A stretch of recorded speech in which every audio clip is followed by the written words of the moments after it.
Jack and Molly. Jack, excited to be back again with another Jack Westin Daily passage. This passage that we'll be discussing today is called Polygamy.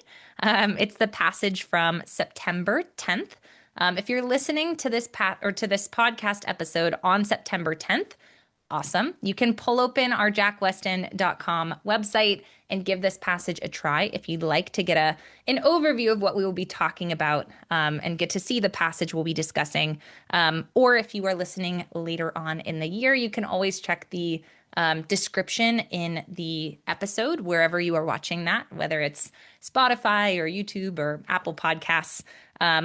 We encourage you to give the passage a read ahead of time if you're interested, because the goal of these reading skills workshops is to go through a CARS passage from our daily catalog, sentence by sentence, and kind of discuss what is important to know and kind of what the limitations of each CARS passage is. Like, how much do we need to know? In what level of depth do we need to know these ideas? And no better person to chat about this than you, Jack. I'm excited to talk about this one. Yeah, this is, I would say this is like the majority of cars passages. It's pretty straightforward, pretty direct, random, topic, right? I would say four out of the nine passages are going to be very similar to this. And Hmm. so, yeah, it's a good read, I think. Yeah, I agree. Very representative. Yeah, Nothing super unusual about this one, but it's good practice. If four out of nine, like you said, are just like this, yeah, it's a pretty important, pretty important passage in that way. yeah, definitely. Yeah. Awesome. Well, let's go ahead and hop in. As always, we'll go sentence by sentence and we'll talk about kind of what we need to understand. So let's take a look at our first sentence of paragraph one. It says, in America and Canada, the public controversy over polygamy has been rekindled by a police raid on a fundamentalist compound in Texas and a lawsuit challenging the polygamy prohibition in British Columbia, as well as by popular television shows that humanize polygamists, such as HBO's Big Love and the Learning Channel's Sister Wives. All right. Pretty interesting opening here. We're talking about controversy over polygamy. That's basically the setting, but we've got a lot of context of things that have kindled this controversy, right? I'm getting that polygamy is controversial, but it's very interesting. The author's using a lot of very brief situations that relate to polygamy. If at this point you don't know what polygamy is, they'll probably explain it. But yeah, it means having multiple spouses, basically. Right. I think that's a pretty standard word. I always tell students the vocabulary on this test is minor. It's Hmm. just college level or even high school level, Hmm. basically SAT vocabulary. Yeah. If you know SAT vocab, you're going to be fine. You're going to be able to read these passages. But if they don't, if you're not clear on it and it's really important, they do clear it up later, right? They will Yeah. make it clear. So yeah, I mean, over here, it's just introducing the topic of polygamy, right? I mean, that's Hmm. all it is. It's just talking about how it's controversial and how it's kind of it's back in the radar, right? Back in people's minds. Hmm. Absolutely. Yeah, and I guess sister wives might help a little bit if you wanted to try and figure out. Again, context clues help if you're unsure about vocab, but yeah, polygamy may be something that most people know. Okay, well, let's look at sentence two. Again, we've just really been setting the stage with, controversy with polygamy. So the second sentence says, unlike the 19th century furor over Mormon polygamy, contemporary debates can draw on richer anthropological data about multi-partner marriages. Okay, I feel like polygamy is maybe less common. It's a type of polygamy. If I studied like evolutionary biology too. It's very interesting. You don't need to know it. Okay, it sounds familiar enough to polygamy. You could probably infer. That being said, this sentence is a lot more complicated. Okay, probably we're talking about the source of this information, but again, we're not getting anything concrete. Again, we're just talking about how this is controversial, right? And again, we're talking about it a lot. That's the context. Where we get data is not critical for this discussion, especially in a sentence that's phrased like this with so many weird evolutionary biology terms about marriage. Right. I mean, I'm kind of interested in how that data plays out, but yeah, Hmm. overall, there's really there are no real arguments, right? There's just setting up the topic. So Hmm. same situation. Yeah. We've got one last sentence. It says the moral analysis, in contrast, remains shallow and under discussed. Okay, I don't know what this is supposed to be contrasting, right? I feel like this feels like an argument, but it's kind of uncertain. We just understand that it's polygamy is controversial. Now it kind of seems like there's some morality component that's under discussed. I don't know what it's under discussed compared to, right? I'm mostly out of this paragraph, I'm pulling out a basic understanding of the context. Polygamy is controversial. There's something about moral analysis that is needed. It's That's under pretty much it. discussed, it's shallow. So like the author's trying to claim that we're not talking about it morally enough, right? Exactly. Yeah. And so you may think, okay, what's the key argument here? Really there aren't any key arguments. Hmm. Like that could happen. You may get a paragraph, first paragraph, or somewhere in the middle where they don't really bring up anything important, nothing really key, other than just knowing that we're talking about polygamy, how it's controversial, how it's, how it's moral discussion is not that common or not that deep. So overall, nothing to worry about really, nothing to keep track of from this paragraph. They're not really testing this paragraph as much. Hmm. Yeah. Very, very interesting. Okay, well, let's see if we get an argument in paragraph two, right? I'm hungry for an argument. Let's see if I get fed.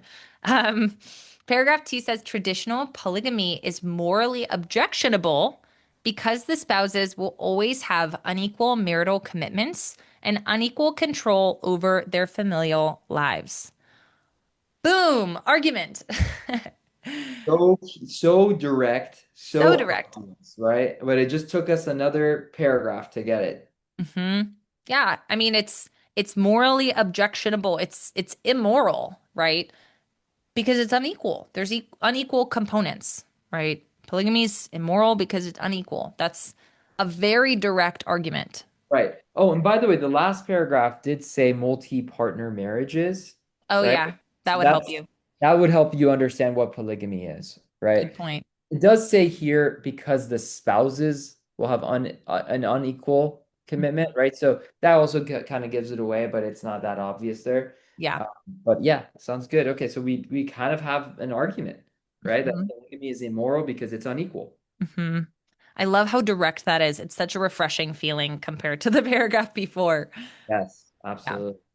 All right, let's see if we continue. So, paragraph two continues. It says the ideal of monogamy exhibited similar inequalities historically, but monogamy can be reformed into an equal relationship.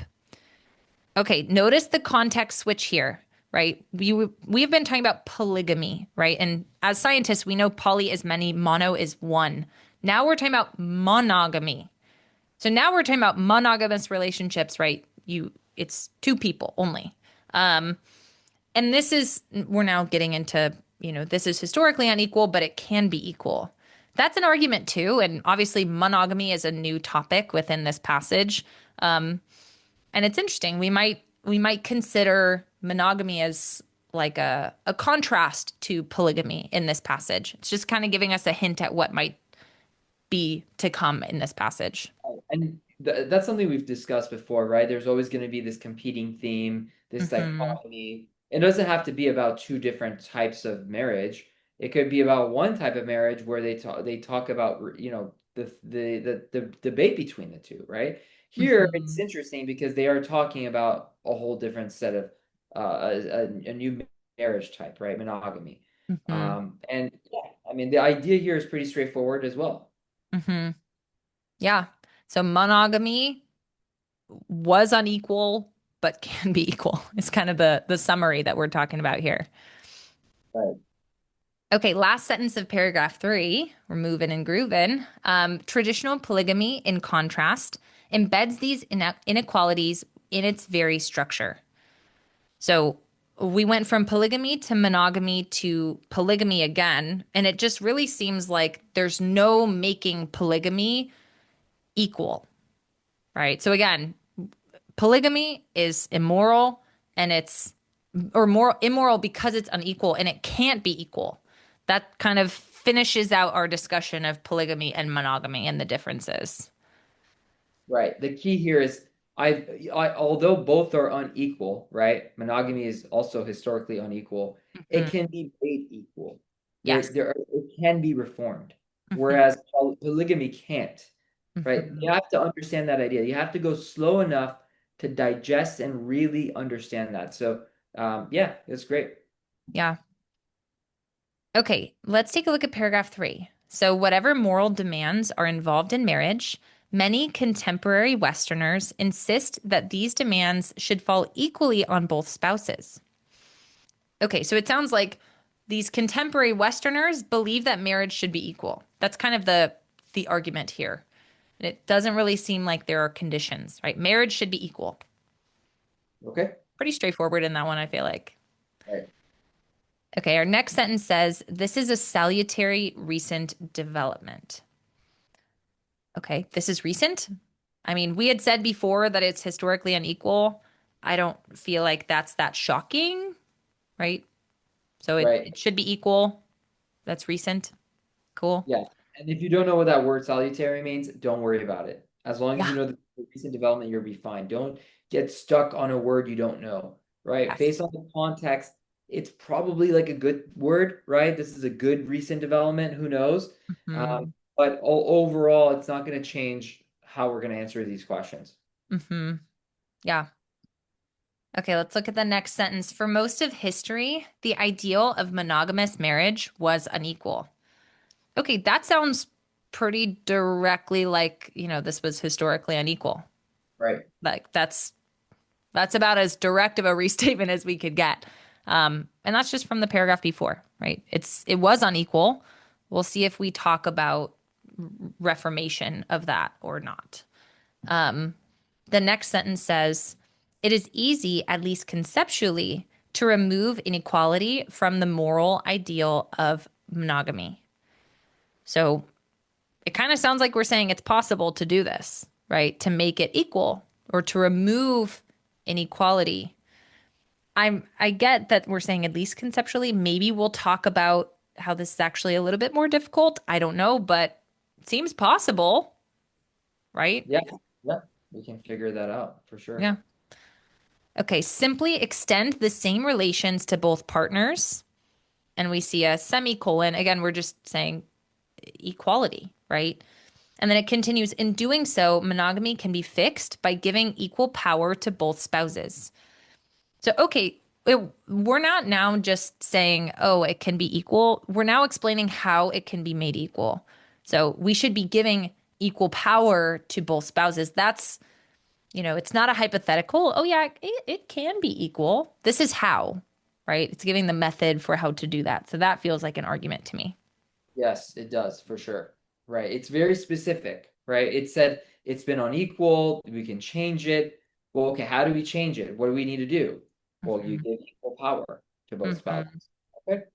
Yeah, it feels like the same thing. Like if you can fix inequality, make things equal, but this is so direct. The author took the time to say it, right? It's not, Yes. it's worth noting, right? Okay, the monogamous ideal can be made symmetrical by either strengthening the demands on the superior partner or weakening the demands on the subordinate partner. This feels like trying to make things equal to me.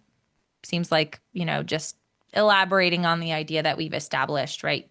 Make the power equal. Right. You can either, you you can kind of balance the power, right? Between Hmm. make it equal. Okay. Yeah.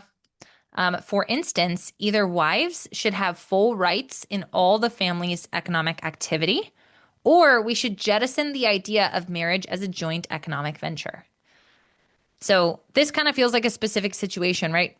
Give wives just as much autonomy or just as much, as many rights in economics, or it's not equal. It's not a joint venture anymore. There's no equality, right? So it seems like we're saying wives don't typically have economic power in the family. So we should, or just, it's not going to be equal. It's not going to be a joint venture anymore. It's just a situation that illustrates our argument. Right. Economics, right? The Hmm. economy of a marriage. Okay, sounds Yeah, good. very literally. Okay, so Jack, what do you think is important to understand from paragraph three? I think two ideas. One, marriages should be equal, and the other one is that monogamy can redistribute power between the spouses. Hmm. That's it. Those two ideas keep kind of repeating in a sense. And Hmm. so I'll definitely keep track of that. Yeah, yeah, absolutely. Um, okay, well, that's all for paragraph three. We've got three more, right? So let's take a look at paragraph four. It says traditional polygamy, in contrast, can never be equal. Hey, that sounds like our argument from paragraph two a little bit, right? We said that it's unequal. And this, though, it's it's really hitting at it cannot be equal. We had said earlier, like the inequalities are within its structure, and it kind of felt like we were saying that it can never be equal, but now it's just so direct. This Yeah. cannot be equal, period. Never be equal, right? Pretty Mhm. extreme. So this idea has now repeated in two paragraphs. This is definitely one of our main ideas. This is something the author really cares about. Yes, absolutely. All right. In traditional polygamy, only one person in the family may marry multiple spouses. So maybe this is going to set up why this is never possible to be equal, Yeah, right? that's a great kind of intuition there, right? I mean, we've been talking about how monogamy can be equal, right, by redistributing the power. Now we're going into how polygamy can't be equal and probably why, right? Mhm. The why it can't be equal. Okay, sounds Yeah. good. Let's take a look. This structural feature is present in most cultural traditions of polygamy, from Mormon and Islamic polygyny to Tibetan polyandry. So it's just common, right? It's common in most cultural traditions that have polygamy. So they're just strengthening that point that one person gets multiple spouses and not the other way around. Right. Okay, within this structure, it is conceptually impossible to construct an egalitarian ideal of polygamy. There it is again. It's conceptually impossible to be equal, right? They've said this in so many different words. You're right, Jack. I feel like this definitely is feeling like it's going to be our main idea. Right, right. I think the key here is understanding the second sentence, right? Only one person in the family may marry multiple spouses. So that means if like marry two people, those other two people can't have multiple spouses. Their only spouse is you, right? Yeah. And so I think that's an important rule or distinction that they're trying to make for their Mhm. argument, right? Their argument is predicated on this idea that in a polygamy, only one person has multiple spouses. The other two individuals, or however many individuals, only has one spouse. Mhm. Yeah, and they've got definitely a lot of support for that in this paragraph. Yeah. Okay, let's look at our last sentence. So it says spouses in traditional polygamous marriages cannot treat one another as equals, even if the obvious sexual inequality is removed, because the society permits polyandry, and even if the spouses are perfectly virtuous and strive to treat one another as equals. So this is interesting, right? We're hitting at again, this is not equal. It is not equal, right? We're saying that again, but we're given even if dot dot dot, right? So like even if, most or even if this society also accepted polyandry, which is the opposite, it's actually one female, multiple males. Doesn't matter, not necessary, just an interesting topic even if the roles were reversed or we try to be equal, it's not equal, right? The important point here is it's not equal and it can't be, right? We've said it so many different ways in this paragraph and in the rest of our passage. It's unequal and it will always be. Yep, that's it. This paragraph was really straightforward and it's just repeating what we already know in paragraph two, but it is expanding on it, explaining the kind of rules around polygamy and why, right? Hmm. Yeah, it's just more context. Yeah. All right, Okay. let's look at paragraph 5. The first inequality is in the relations between each married couple. Okay, so now we're talking about the first inequality. We're just going to expand on why polygamy is unequal. It has to do with basically the couple relations. We already know that one person in the family can have multiple spouses, and that's it. So maybe that's what they're talking about. I don't know. We'll see. Not a lot to go on in this sentence, other than the fact that we're expanding on why it's unequal. Why or how, I guess. Yeah, sounds good. Okay, peripheral spouses are expected to give themselves wholly to their central spouse. So this is new language, peripheral spouses versus the central. I feel like it makes sense to say the central is the one that has all the other spouses, right? They have to give themselves fully, but maybe that's not equal. Again, we'll see. They're probably going to set up this as a extended explanation, but already I'm sensing possibly some inequality. This idea of peripheral spouses, I mean, if you think about it, you're married to two people, they're peripheral, right? There's two of Mhm. them kind of on the side. Yeah, they're And both married to you, you know? they're both, yeah. So, I mean, it's such a odd concept, but okay. I mean, I'm going with it, right? I understand it to some extent, right? Mhm. Based on what their new language, their new terminology. Yeah, And by no means are you supposed to be an expert on this stuff, right? yeah, But when you read it, they expect you to be sharp enough to catch on to what they're saying. And that's yeah. exactly what we're doing here. Yeah. I always feel like if the author's using something like it's a vocab term that you should be familiar with, and you sense that and you're like, what is a peripheral spouse? What is a central spouse? Just pause, like, do you have any context to figure this out? Like if they use the word peripheral spouse later, like, do we have enough to start working through it? I think in this case we definitely do. Um, Maybe not a direct definition, but at least contextual understanding to start that process. Right. Um, yeah, I feel like we could get it if we needed to. Yeah. Um, okay, the next sentence says the central spouse, in contrast, is expected to split his or her commitment between peripheral spouses. I feel like at this point it's much more clear, right? Central spouse has multiple spouses. And we know from earlier that you can only have one person that has multiple spouses.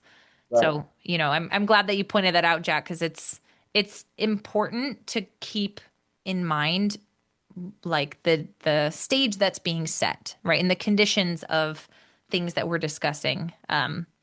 Yeah, and I'm actually understanding this now because I see why it can't be equal. It's not necessarily about power here. Mm, It's about like giving yourself, right? Like mhm. the peripheral spouses Devotion. are expect, yeah, maybe who knows, right? The peripheral spouses are supposed to give their whole to the central spouse, but the central spouse you can't give yourself to both, right? You can only like Mhm. you're basically splitting your commitment to both, and so that creates an unequal inequality that you can't fix, you can't get rid of. So I kind of understand and agree with what the author is trying to say here, right? Mhm. But okay, all right, let's Yeah. keep going. They're taking the time to explain it, and it's a interesting argument, right? Um, so each peripheral spouse has a strong marriage to the central spouse, but the central spouse has only a weak marriage to each peripheral spouse. I mean, here it is again. Again, it's inequality. You have two people that are wholly, giving themselves to you. You're giving half of yourself to each. That's inequality, right? Again, I feel like this may be somewhat intuitive to some, but the author is just spent an entire paragraph really writing this out very clearly that that emphasizes the value and the importance of the argument of the inequality, right? And I feel like that's the most important thing to take out of this. Just Yeah, understanding those central and peripheral spouses and what's going on there. absolutely. And honestly, this is just an expansion of what we already know, right? That Hmm. polygamy is not equal, right? Hmm. It's immoral because it's unequal. Okay. Yeah.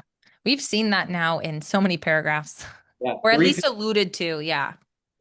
Second paragraph, and then the fourth paragraph, and then the fifth paragraph. Hmm. Cool. And then the third paragraph was just talking about monogamy and how that could be equal, right? So that's Hmm. good. Okay, Yeah, cool. which again is like a foil to this being unequal. So it's even that it's like indirectly relating to our what has been established as certainly, our main idea. All right, we've got one last paragraph. Let's see if we just have another repetition. It says the second inequality in traditional polygamy concerns the spouse's relative control over the wider family.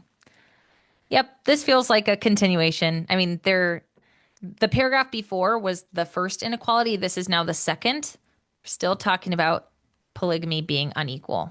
So now it's just a new context, a second way to illustrate this. And it has to do with control of the wider family. That's unequal. Sounds good. So one was the inequality between the married couples, right? Which is you could define that as its own argument in the fifth paragraph. It's possible. I'd see it more as an example, right? The Yeah, I agree. unequal devotion between the central and peripheral spouses. I find that more of an example of the inequality. This as well. I mean, whatever they're going to talk about is probably just some sort of inequality that we need to understand and define, Yeah, right? And it's apparently about control over the wider family, which yeah, I don't know enough about. Okay. yeah. I mean, it seems like the first inequality was about like between the central spouse and one peripheral spouse, how that's unequal. But now it seems like it's the central over everything? I don't know. That's a Yeah. wider family. Right. We'll see. Um, okay, so a central spouse always has greater control over the whole family than each peripheral spouse. Okay, that was actually very direct. Yes, that is what we're going to talk about. Um, but again, control over the wider family. So everybody, not just talking about the relationship between one spouse, the central spouse, and one of the peripherals. Now it's everybody going on. Um, so it's just another layer to inequality. Right. And it's more about control over the whole family. Okay. Mhm. I think like the rest of this is important to read and understand the context behind it, but Yeah. we probably know what's going on in this paragraph and we're going to be fine, right? We're going Mhm. to have the structure down, which should give us most of the questions, Yeah. right? I Okay. was thinking the same thing. Probably we're going to have another a repetition of inequality, and we're just talking about family control now. To probably another example, but we'll finish up as always and we'll see what's going on. Um, it says each marriage forms a sort of subfamily within the larger polygamous family. So, okay, we're just establishing vocabulary. We're setting up this discussion, not super critical, I would think. Um, The central spouse is a member of each subfamily in virtue of his or her marriages. So the central spouse is part of every marriage or a part of every subfamily. I almost feel like this language that the author is using, it makes me feel like spokes on a wheel. Like there's the center of the wheel and there's all these like lines going out. That all the lines connect to the middle. That's what I'm visualizing when I'm reading this. The central spouse is part of everything, right? Right. And that is maybe part of why it's unequal. That's the that's the moral of the story here. So this gives this central spouse direct moral standing in every decision by every subfamily. So again, they're part of every subfamily. They get to have a decision or have sway in every decision in all parts of that family. That's power, right? Right. A peripheral spouse, in contrast, has only indirect moral relations to the other peripheral spouses. So if I'm married to the same person that is married to somebody else, I don't really have any say to interfere in their relationship. That's kind of what it sounds like. Yeah. I don't Indirect. have that power. Right. It's not as direct. Exactly. Mhm. So again, inequality. Um, Peripheral spouses do not, in virtue of their status as, quote, another wife or, quote, another husband, gain a right to say, or, yeah, a right to a say in decisions of the other subfamilies. So again, the author's really spelling it out. They really want us to understand this. The peripheral spouses do not have that same control. They don't have a say in other subfamilies. but we know who does, the central spouse, hence inequality. The lives of peripheral spouses are intertwined with the other subfamilies, but they have no say in decisions by these subfamilies that may deeply affect them. Okay, so I already got a sense that there was unequal control, but I feel like this sentence really helps me understand. Like, I am tied to these other subfamilies because we're all married to the same person. I have to kind of experience what's going on in all the other subfamilies, but I have no say in them. Like that totally is a very unequal situation. To be kind of like at the mercy of all of these other subfamilies and not have any control. That's again, it's the same argument, but I feel like with every extra sentence, I understand it a little bit deeper. The author's painting a pretty in-depth picture of this inequality. Okay, the last sentence here says this consequence of traditional polygamy structure gives the central spouse greater power in the family than each peripheral spouse. I mean, there you go. It's unequal. We've said this in so many different ways throughout this passage, but That's the most important thing. You need to understand each certain way, right? Last yes. paragraphs, one of them was about the devotion, right? Like the commitment, Mhm. Yeah. right? The commitment's not equal, right? Hmm. The central spouse has to divide their commitment to two or more individuals, two or more spouses, whereas the peripheral, they have to commit fully to one central spouse, right? Because they made that condition that usually only one person in the polygamy relationship has multiple spouses, right? Hmm. And in this last paragraph, they're not talking about inequality in the same sense. They're not talking about it in terms of commitment. They're talking about it in terms of control. And you need to really understand how they brought this up and how what they believe. So I think the overall argument's obvious, right? It's obvious that the main idea is about polygamy. It's immoral because it's unequal. It can never be equal. That's not really what they're going to test us on. What they're going to really test us on is how is it unequal? Well, it's unequal because of the commitment level, or it's unequal because of the control level, Yeah. right? Those are things I would really understand. Yeah.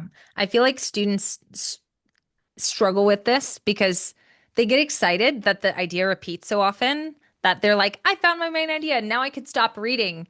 It's like, well, wait, if the same idea is present in like 4 out of 5 or 4 out of 6 paragraphs, they're not just going to expect you to know one idea total. Like you have to know what's going on in those other paragraphs. Like it's good to find ways that the passage repeats, but if it repeats for most of the passage, you have to look still for the important context around it. You can't just say it's my main idea and now I don't have to read anymore. Um, it's hard to do when you feel the confidence and the excitement of recognizing repetition, but you still got to pay attention to the rest because questions can easily fall to just one of these paragraphs and not the main idea. It's sure main idea is present within it, but what else? What other, examples or context was provided? That could be tested too. Right. So yeah. So, And of course, you guys can give these questions a try. We encourage you to do so. There are 5 questions with this passage. If you're feeling like you understand this passage pretty well at this point, and again, our main idea is that polygamy is immoral because it's unequal, repeated in many of these paragraphs. If you feel confident about it, and even if you don't, give the questions a try. Again, you can navigate to jackweston.com to see this on our dailies if you're listening on the 10th of September. And if not, navigate to the description of the episode and the link will be there. Okay, give them a try, see how you do. The benefit of trying the questions after a podcast like this is you should have a pretty good understanding of the passage from now, or when you attempt these questions, you now have the opportunity to just test your use of those or of that understanding while navigating questions. So you really get to figure out, how am I doing in my question approach? How am I reading the question? How well am I, like, navigating answer choices? That's one of the beautiful parts of listening to a podcast like this. So we encourage you to check them out. There are 5 questions. Give them a try. We hope that you've enjoyed this walkthrough of polygamy, and we hope to catch you in the next one. We've got a pretty different passage coming up for our next episode, so get excited. We hope to see you then. Until then, happy studying. Bye, everyone.